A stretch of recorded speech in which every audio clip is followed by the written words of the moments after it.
오늘 하나님께서 우리에게 주시는 말씀은 요엘서 2장 18절부터 32절의 말씀입니다. 회복이라는 제목 가지고 하나님의 말씀 나누기를 원합니다. 요엘서 2장 18절부터 32절의 말씀, 함께 하나님의 말씀을 합독하도록 하겠습니다. 그때 여호와께서 자기의 땅을 극진히 사랑하시어 그의 백성을 불쌍히 여기실 것이라. 여호와께서 그들에게 응답하여 이르시기를 내가 너에게 곡식과 새 포도주와 기름을 주리니 너희가 이로 말미암아 흡족하리라. 내가 다시는 너희가 나라들 가운데에서 욕을 당하지 않게 할 것이며 내가 북쪽 군대를 너희에게서 멀리 떠나게 하여 메마르고 적막한 땅으로 쫓아내리니 그 앞에 부대는 동해로 그 뒤에 부대는 서해로 들어갈 것이라. 상한 냄새가 일어나고 악취가 오르니니 이는 큰 일을 행하였음이니라 하시리라. 땅이여 두려워하지 말고 기뻐하며 즐거워할지어다. 여호와께서 큰 일을 행하셨음이로다. 들짐승들아 두려워하지 말지어다. 들의 풀이 싹이 나며 나무가 열매를 맺으며 무화과 나무와 포도나무가 다 힘을 내는도다. 시온의 자녀들아 너희는 너희 하나님 여호와로 말미암아 기뻐하며 즐거워할지어다. 그가 너희를 위하여 비를 내리시되 이른 비를 너희에게 적당하게 주시리니 이른 비와 늦은 비가 예전과 같을 것이라. 마당에는 밀이 가득하고 독에는 새 포도주와 기름이 넘치리로다. 내가 전에 너희에게 보낸 큰 군대 곧 메뚜기와 느치와 황충과 팥중이가 먹은 횟수대로 너희에게 갚아주리니 너희는 먹되 풍족히 먹고 너희에게 놀라운 일을 행하신 너희 하나님 여호와의 이름을 찬송할 것이라. 내 백성이 영원히 수치를 당하지 아니하리로다. 그런즉 내가 이스라엘 가운데에 있어 너희 하나님 여호와가 되고 다른 이가 없는 줄을 너희가 알 것이니라. 내 백성이 영원히 수치를 당하지 아니하리로다. 그 후에 내가 내 영을 만민에게 부어주리니 너희의 자녀들이 장래일을 말할 것이며 너희 늙은이는 꿈을 꾸며 너희 젊은이는 이상을 볼 것이며 그때 내가 또 내 영을 남종과 여종에게 부어줄 것이며 내가 이적을 하늘과 땅에 베푸리니 불과 연기 기둥이라. 여호와의 크고 두려운 날이 이르기 전에 해가 어두워지고 달이 빛빛같이 변하려니와 누구든지 여호와의 이름을 부르는 자는 구원을 얻으리니 이는 나 여호와의 말대로 시온산과 예루살렘에서 피할 자가 있을 것이며 남은 자 중에 나 여호와 이름을 부를 자가 있을 것임이니라. 하나님의 말씀입니다. 오늘 말씀을 시작하면서 2월달 생명의 삶에 묵상 에세이에 나온 글을 먼저 간단하게 나누고 싶습니다. 가난한 시골집의 청년이 이제 시골 생활이 너무 지긋지긋하다 보니까 집에 있는 그 소 한 마리가 있었는데 그 소를 훔쳐서 달아났습니다. 부모님 몰래 달아난 것이죠. 그리고 그거를 팔아서 이제 서울을 방문하게 됩니다. 거기서 어떻게 지냈을까요? 그 소훔친 돈을 가지고 열심히 사업을 해서 정재웅 회장처럼 이제 집에 찾아간 것이 아니고 그 가산을 금방 탕진하게 됩니다. 그리고 아이고 내가 이러다가 집에 돌아갈 면목이 없다 하면서 이제 그냥 죽어버리자 할까 생각하다가 그래도 부모님께 용서는 구해야지 하면서 편지를 적게 되죠. 아버지 어머니 제가 죽을 죄를 졌습니다 하면서 저를 용서하신다면 그렇다면 기찻길 옆에 저희 집에 그 대추나무에 흰 손수건 하나만 달아놓으시면 제가 용서하신 줄 알고 집으로 돌아가겠습니다. 그리고 이제 기차를 타고 기찻길을 딱 지나가는데 어떻게 됐을까요? 흰 손수건이 하나만 있는 것이 아니라 정말 나뭇가지마다 흰 손수건이 달려 있었다는, 이게 진짜 있었던 일인지 없었던 일인지는 모르겠지만 아마 부모님의 자녀들을 향한 마음을 너무나 잘 표현한 것 같습니다. 자녀를 사랑하는 부모의 마음은 모두 동일합니다. 모든 거를 다 해주고 싶고 생명까지 내주고 싶은 마음이지만 그러나 또 자녀를 사랑하기 때문에 모든 것들을 허락하지는 않죠. 때로는 책망도 하고 꾸중도 하는 것이 부모님들의 마음이고 모습입니다. 또 자녀가 아무리 큰 잘못을 했다 하더라도 용서하고 잘못했습니다, 저를 좀 받아주십시오 하면 집에 나가라 라고 할 부모는 아마도 아무도 없을 것입니다. 그 자녀를 품어주고 받아주고 안아주는 것이 바로 모든 부모의 마음일 것입니다.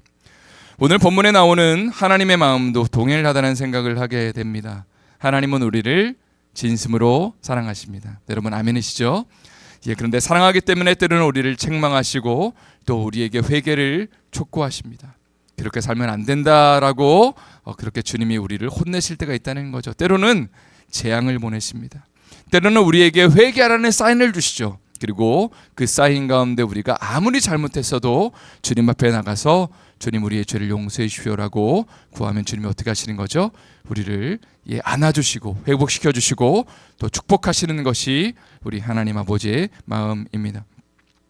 지난 토요일부터 요엘서 본문을 우리가 함께 살펴보고 있습니다. 어제 큐티 본문까지는 하나님께서 심판의 메시지를 선포하셨습니다. 메뚜기 때 재앙을 보내시면서 회개하라고, 그리고 아주 유명한 구절이 등장을 했죠. 너희의 옷을 찢지 말고 마음을 찢으라고. 그것이 바로 어제 큐티 본문의 내용이었습니다. 이렇게 세게 말씀하시는 이유는, 또 메뚜기 재앙을 보내셔서 모든 먹을 거를 다 없애버리신 이유가 무엇인가 생각해 보면, 너네 잘못했으니까 이제 혼나봐라 이렇게 하시는 것이 아니라 이스라엘 백성들을 사랑하시기 때문에 그렇죠. 이제 좀 돌아오라고, 내가 너희를 정말로 회복시키길 원한다라는 그런 메시지를 지금 전달하고 계신 것입니다. 그리고 오늘 본문 2장 18절부터는 이제는 회복의 메시지가 펼쳐지게 되는데요. 한번 18절 말씀을 다 같이 읽어보도록 하겠습니다. 18절 읽겠습니다. 그때 여호와께서 자기의 땅을 극진히 사랑하시어 그의 백성을 불쌍히 여기실 것이라. 하나님께서 이스라엘 백성들을 사랑하시는데 어떻게 사랑하시냐면 극진히 사랑하신다. 너무너무 사랑하신다. 그리고 이렇게 되어 있죠. 18절 뒷부분에 그의 백성을 불쌍히 여기실 것이다. 제가 요즘에 많이 묵상하는 것 중 하나가 무엇이냐면, 하나님의 은혜를 받는 게 무엇인가. 하나님의 은혜가 임하면요, 우리의 상한 마음, 또 메마른 마음, 요즘 왜 이렇게 은혜가 안 되지, 그 마음이 촉촉하게 적셔지게 됩니다. 하나님의 은혜가 임하니까 참 좋은 거구나, 감사가 넘치게 되고요, 주님을 향한 믿음의 고백들이 넘쳐나게 됩니다. 우리의 삶에 아팠던 것들, 연약한 것들, 상한 것들이 하나님의 은혜가 임하면 어떻게 될까요? 온전히 치유받게 되고요, 또 기도의 제목들이 응답받게 됩니다. 하나님이 응답하시는구나. 그게 바로 하나님의 은혜를 받는 것인데, 오늘 본문의 표현처럼 하나님이 우리를 불쌍히 여겨주실 때에, 우리를 긍휼히 여겨주실 때에 이 은혜를 부어주신다는 생각을 하게 됩니다. 또 19절에 보니까 하나님이 이스라엘 백성들을 불쌍히 여기실 때에, 은혜를 베푸실 때에 이제 어떤 축복을 부어주시는가 나와 있는데요. 19절도 한번 다 같이 읽어보도록 하겠습니다. 여호와께서 그들에게 응답하여 이르시기를 내가 너에게 곡식과 새 포도주와 기름을 주리니 너희가 이로 말미암아 흡족하리라. 내가 다시는 너희가 나라들 가운데에서 욕을 당하지 않게 할 것이며. 먼저는 하나님이 곡식과 새 포도주와 기름을 베풀어 주시겠다. 메뚜기 때 재앙으로 말미암아서 모든 것들이 사라져 있죠. 다 먹어치웠습니다. 그런데 이런 곡식에 대한 축복을 이제는 다시 부어주시겠다. 이제 이게 하나의 상징적인 의미겠죠. 하나님이 지금까지 우리에게 가져가신 것들을 다시 회복시켜 주시겠다라고 지금 약속하십니다. 또 19절 마지막에 이런 표현이 참 와닿습니다. 내가 다시는 너희가 나라들 가운데에서 욕을 당하지 않게 할 것이라. 욕먹지 않게 하겠다라고 주님이 말씀을 하십니다. 제가 이 구절이 마음에 와닿는 이유가 무엇이냐면, 오늘날의 한국 교회가 사회로부터 많은 지탄을 받고 욕을 받고 있기 때문입니다. 하나님의 요엘서에서 죄악 가운데 있는 이스라엘 백성들에게 메뚜기 때 재앙을 보내셔서 주변 나라들의 조롱거리와 웃음거리가 되게 하셨습니다. 욕을 먹게 만드셨습니다. 그러면 이런 생각을 해보는 것이죠. 모든 것이 하나님의 권능과 주권 가운데 있다면 하나님께서 한국 교회에 지금 메뚜기 때 재앙을 보내고 계시다는 생각을 하게 됩니다. 한국 교회가 누렸던 명성과 칭찬을 싹 사라지게 만드시죠. 가져가십니다. 이렇게 하시는 이유가 무엇일까요? 회개하라는 기회를 주시는 것입니다. 은혜를 구하라고, 긍휼을 구하라고 주님이 말씀하시는 것이죠. 그리고 하나님이 이제 다시 우리가 회개할 때에 은혜를 부어주신다면 어떻게 하시겠다는 것이죠? 이제는 주변 사람들에게 욕을 먹지 않고 너희를 다시 높여주겠다. 칭찬과 존귀를 얻게 하겠다. 내가 가져갔던 것들을 다시 너희에게 돌려주겠다라고 지금 이스라엘 백성들에게 말씀하시고, 그리고 우리 한국교회 성도들에게, 또 디아스포라 교회 성도들에게 지금 말씀하시는 것입니다. 이제 21절부터 23절의 말씀을 한번 또 다 같이 힘차게 읽어보도록 하겠습니다. 21절부터 읽도록 하겠습니다. 땅이여 두려워하지 말고 기뻐하며 즐거워할지어다. 여호와께서 큰 일을 행하셨음이로다. 들짐승들아 두려워하지 말지어다. 들의 풀이 싹이 나며 나무가 열매를 맺으며 무화과 나무와 포도나무가 다 힘을 내는도다. 시온의 자녀들아 너희는 너희 하나님 여호와로 말미암아 기뻐하며 즐거워할지어다. 그가 너희를 위하여 비를 내리시되 이른 비를 너희에게 적당하게 주시리니 이른 비와 늦은 비가 예전과 같을 것이라. 지금 메뚜기 때 재앙으로 말미암아 황폐해진 이스라엘 백성들을 향해서 아직 회복이 되기 전의 상태입니다. 그러나 이스라엘 백성들이 아마 회개의 조짐이 보였을 때에 이런 약속을 선포하시는 것이죠. 이제는 두려워하지 말아라. 기뻐하고 즐거워하라. 왜냐하면 앞으로 하나님이 행하실 그 일들 때문입니다. 조금 전에 나눈 것처럼 한국 교회를 한번 생각을 해본다면 세상으로부터 지탄을 받고 있고 점점 위축되며 숫자가 줄어들고 있습니다. 이대로 가면 교회가 소멸될 거다라는 그런 조심스러운 그런 예측들을 미래학자들, 교회학자들은 하고 있습니다. 두려움과 염려 가운데 우리가 있을지 모르겠습니다. 그러나 주님은 회개를 촉구하시면서 우리가 전심으로 반응할 때에 어떤 약속을 지금 주시는 거냐면 내가 이 교회를 회복시켜 주겠다. 기뻐하고 즐거워하라고 주님을 말씀하시는 것이죠. 두려워하며 염려하며 근심하는 이스라엘 백성들을 향해서 이제는 두려워하지 말라고, 내가 회복시켜 줄 거니까 걱정하지 말라고 말씀하시는 것처럼 한국 교회의 성도들을 향해서 너희가 정말 전심으로 회개한다면, 전심으로 하나님의 은혜를 구한다면 내가 이제는 이 땅을 회복시켜 주겠다. 내가 그 땅에 다시 하나님의 축복과 은혜를 부어주겠다고 지금 우리에게 말씀하시는 것입니다. 요즘 사순절 기간을 맞이하여서 제가 성도님들과 함께 실천하는 것들이 몇 가지가 있습니다. 그 중에 하나가 아마도 가정과 교회를 위해서 집중해서 기도하는 일이라는 생각이 듭니다. 요즘에 제가 토요일 날 아침이 되면 릴레이 그 기도방과 또 저희 318 중보기도 방에 기도 제목을 제가 좀 정리해서 올려드리고 있습니다. 왜냐하면 영적으로 정말 깨어서 주일 예배를 위해서 또 함께 참여하는 성도들, 또 신앙이 약한 성도들을 위해서 중보해야겠다라는 마음을 많이 부어주셨기 때문입니다. 또 토요일 새벽 예배 후에 예배를 담당하는 우리 담당자들이 함께 모여서 강단에서 기도를 하기 시작했고요. 또 주일 예배 1부와 3부 예배 시간에도 중보하는 시간을 갖고 있습니다.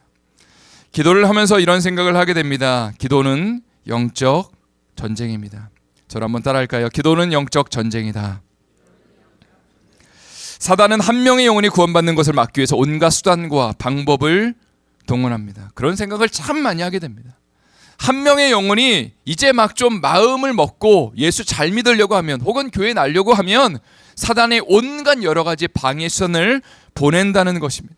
갑자기 애가 아프다든지 집안에 무슨 일이 생긴다든지 감기에 걸린다든지 그런 일들이 너무 빈번하게 예수 믿으려고 하는 사람들에게 자주 발생하는 것을 보면서 사단은 정말로 우리의 그 믿음의 역사들을 방해하는구나. 그러나 우리는 영혼 구원의 역사를 위해서 기도해야 됩니다. 거듭남의 역사를 위해서 기도해야 됩니다. 안디옥 교회를 통해서 그냥 예수 잘 믿는 사람들이 교회를 찾다가 우리 교회로 오게 해달라는 기도보다는 예수 안 믿는 우리 주변의 사람들이, 혹은 필라델피아 가운데 주님 안 믿는 사람들이 주님 우리 교회를 통해서 거듭나게 해달라고, 예수 믿게 해달라고, 하나님 정말로 잃어버린 영혼들이 이 교회를 통해서 돌아오게 해달라고 우리가 간구하며 기도해야 되는 줄을 믿습니다. 여러분 아멘이시죠? 정말 아멘입니다. 이거는 요즘 하나님이 정말 강하게 주시는 마음이고요. 그리고 우리 안디옥 교회가 이 디아스포라 교회의 소망이다라는 생각을 하게 됩니다.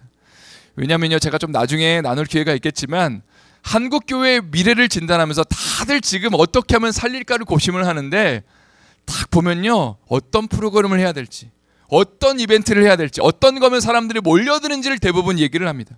근데 그렇게 하면 한국 교회에는 소망이 없어요. 왜냐하면 어차피 교회 들어오는 사람들이 다 예수 믿는 사람들이 그 좋은 교회로 몰려드는 거잖아요. 수평이 이동이기 때문에 그렇게 하면 아무런 소망이 없다는 생각을 하게 됩니다. 오히려 예수 안 믿는 사람들이 예수를 믿는다는 소식이 들려질 때에 한국 교회에 희망이 있고 소망이 있고 하나님의 놀라운 역사가 펼쳐지는 것이죠. 그래서 바라옵고 소원하는 것은 우리 안디옥 교회 성도들이 이런 기도를 좀 드렸으면 좋겠어요. 하나님 정말 이 교회를 통해서 잃어버린 자들이 주 앞에 돌아올 수 있게 해달라고. 예수 안 믿는 자들이 이곳에 와서 정말 거듭나는 역사가 있고 그리스도의 제자로 헌신하는 역사가 있고 땅끝까지 성령 받아서 정말로 증인으로 살아가는 역사가 일어나게 해달라고 함께 간구하는 가운데 그 믿음의 역사를 경험하는 우리 모두 되기를, 우리의 또 모든 가정 되기를 예수님의 이름으로 축원드립니다.